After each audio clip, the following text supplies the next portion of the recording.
one question I can't quite resolve is whether and what weight goal I should put in to Garmin. Now, in theory, I think the most useful goal would be a body fat goal, if I only had one goal. Previously in Samsung Health I had 3 goals, one for muscle mass, one for weight, and one for body fat. But if I have all of these 3, then there might be an error, which is that, well, if I have a certain skeletal muscle mass and then I also input a certain body fat and I also input a certain weight, then this might not even be physically possible. So if I just input one value, then if it is just weight, then the problem is that there might be maladaptive incentives, such as just decreasing your weight at the cost potentially of less cardiovascular endurance or of less muscle mass. Now, the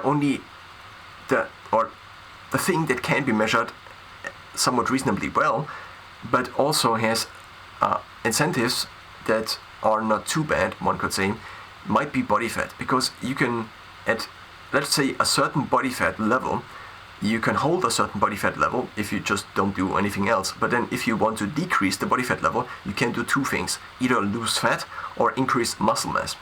And so both things that result basically out of the goal to decrease body fat are basically good things.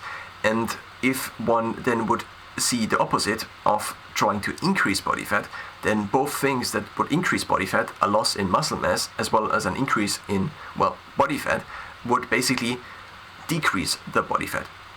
And of course, now previously I talked about absolute body fat. So you would have to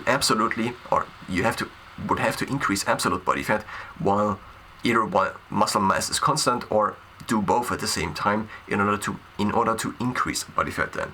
So the resulting problem now is that in Garmin Connect I can only input one weight goal.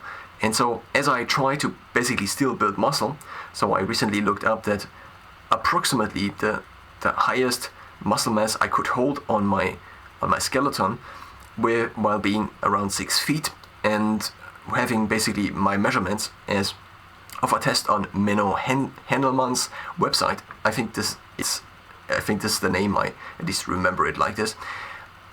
It would be 83 kilograms, and so I would have an 80 kilogram weight goal.